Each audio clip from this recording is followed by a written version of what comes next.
Once you hit the post-Labor Day period, this race really becomes less a national referendum and more a contest in 12 unique battleground states. The Clinton folks feel good about some of the more diverse battlegrounds, so Colorado, Virginia. The place where the Clinton folks think they're perhaps a bit weaker are those Rust Belt states, places like Ohio and Pennsylvania. So that's really where you'll see them try to improve their standing, particularly with suburban women outside of places like Cleveland or Columbus or Pittsburgh, who may be turned off by Trump's rhetoric.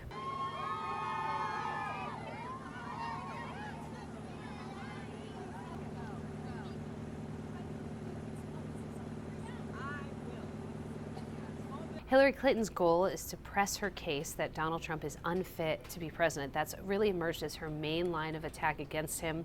And she wants to make this election more of a referendum on him than a referendum on her. That's because, poll after poll shows that Americans really don't like her. They just like him less. So she's trying to work that hatred differential in her advantage.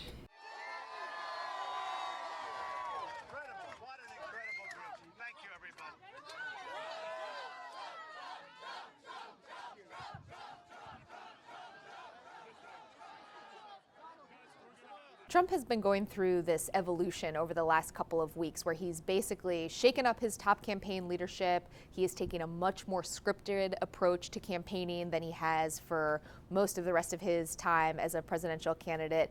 And he's doing some very overt outreach to minority voters. And the question for the Trump campaign going forward is whether this is something he's going to be able to sustain or something he even wants to sustain. This really goes against everything that we know that Donald Trump has enjoyed about being a candidate. I think the key for him is that he is seeing results in the polling that show that since he has taken this more scripted approach, he is doing better. And as long as his advisors can keep putting that in front of him, they have a better chance of keeping him on message.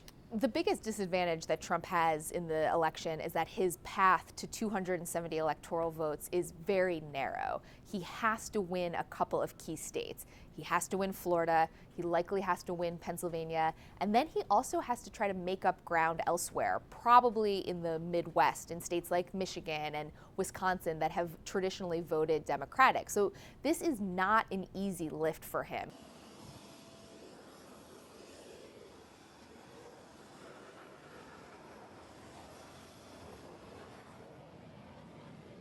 But we should know in October how this is shaking out. If he's not able to catch up in these battleground states, it's very hard to see how he could overtake Clinton, even if the national numbers look tight.